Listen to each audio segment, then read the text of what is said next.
Welcome back. Today I'll show you a method that I came up with to find the plane of two vectors in R3 without taking their cross product. So if I have the two vectors 3, -1, 2, and -2, -2, -3, then these form a basis, they span a plane, a subset of R3.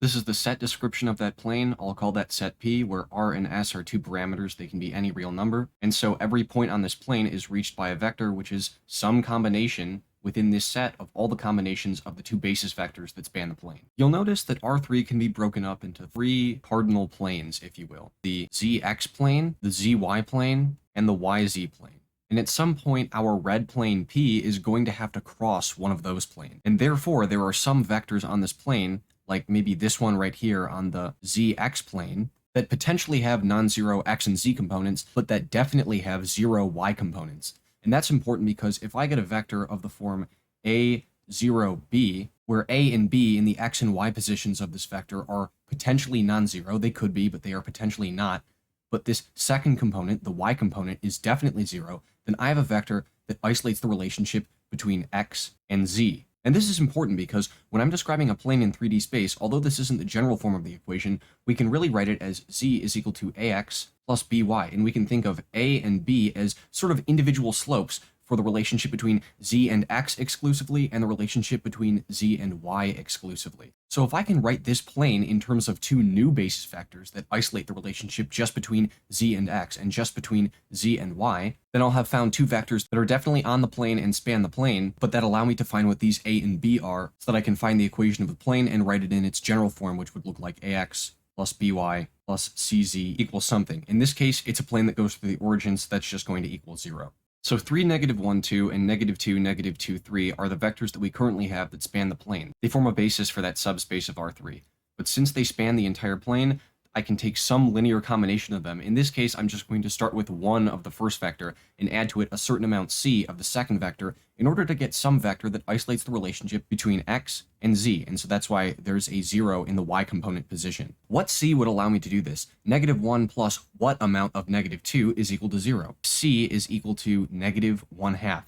So I'm going to use that fact to find the other two components of this vector. That is, I'm finding a vector that not only isolates the relationship between X and Z on this plane, but that specifically is a part of this plane because it has the right value of C that allows this component to be 0. Using this value, let's find the first and third components of the vector. -3 plus -1/2 of -2 is +4, and 2 plus -1/2 of 3 is 1/2. So we see that there is some point on the plane, some vector in this subspace, where X is equal to 4 and Z is equal to 1/2. Z is equal to 1/8 of X. And so this is the relationship between Z and X. And 1/8 is the kind of slope that represents this relationship. For every 1 that we go on the x-axis, we only go 1/8 on the z-axis. We'll do the same thing now, adding a certain amount d of the second vector to the first vector. Again, we're just combining these vectors because they span the whole plane to get some vector where there's a 0 in the first component, or the x component position, so that we get a vector that just isolates the relationship between y and z on this plane.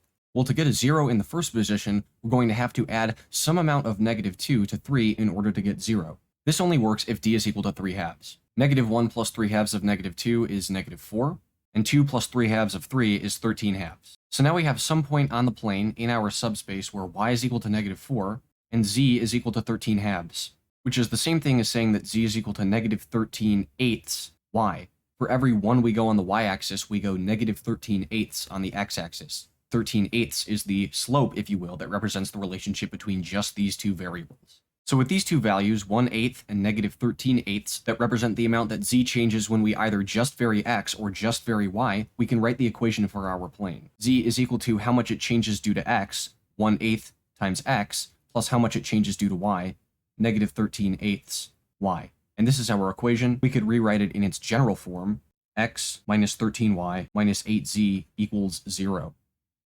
Some of you might be wondering, okay, how do I find the plane of, say, the same two vectors, but when there's an offset?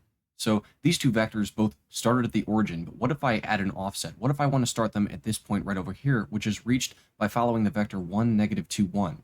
So instead of having the plane start at the origin, it's going to be located somewhere in this sort of bottom left region.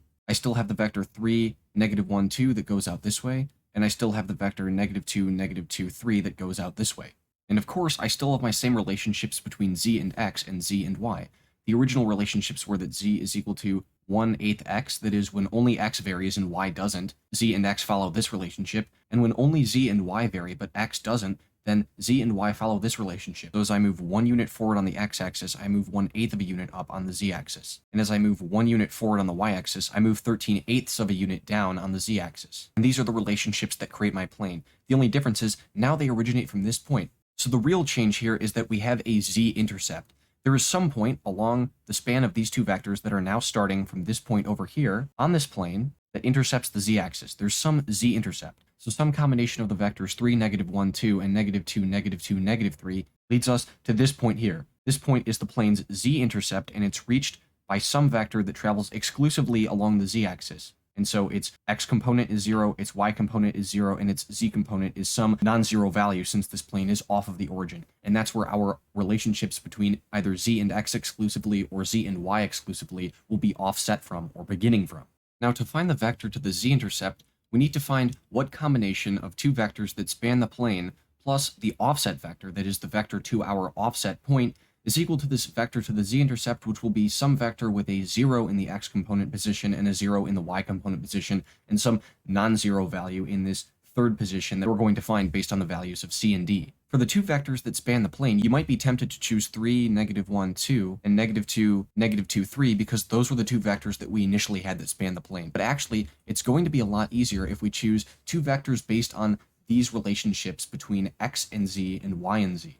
Specifically, if z is equal to 1/8 x, then why not use the vector 1, 0, 1/8? And if z is equal to -13 y, then why not use the vector 0, 1, -13/8? So we need to find what amount c of this first vector plus what amount d of the second vector plus our offset vector is equal to some vector where its first two components are zeros. Well, in this case, this third value that we're looking for is only going to be determined based off of the values of c and d that we know that we need in order to create these two zeros. It's almost like we're just solving a linear system with the top two components. So what we're really asking is c times just the first two components of the first vector plus d times the first two components of the second vector plus the first two components of our offset vector is equal to the first two components 0, 0 of this result. What values of c and d make this true? Well, if I subtract 1, -2, the first two components of the offset vector, from both sides, then I get c times the first vector plus d times the second vector is equal to the vector -1, 2, which is just negative times the vector 1, -2. This is the fundamental question of linear algebra. What linear combination of two vectors equals another vector? We can convert this to a linear system, and because we chose these vectors based off of the relationships of z and x and z and y, this is already in row echelon form. The first two components of those vectors were 1, 0 and 0, 1, exactly row echelon form. So we know that the value of c that we need is -1, and the value of d that we need is 2. It's written right here in these two rows, these two equations, plain and simple. So it's -1 times this first vector plus 2 times the second vector plus our offset vector, and that's equal to the vector to the z-intercept. -1 times 1/8 plus 2 times -13/8 plus -1 is equal to our third component, which is -35/8. So we have a vector that goes down on the z-axis by -35/8 in order to reach the z-intercept. From there, we have very similar relationships between z and x and z and y. Originally, z was equal to 1/8 x, and now we just add the z-intercept. It's equal to 1/8 x minus 35/8. We can imagine a line that passes through the point on the z-axis, -38/8, and that has a slope between z and x of 1/8. And similarly, z is equal to -13/8 y minus 35/8. When we combine these relationships into one equation, we get that z is equal to 1/8 x minus 13/8 y minus 35/8, or in the general form of the equation, that x minus 13y minus 8z is equal to 35. And that's how we find the equation of a plane with an offset from the origin.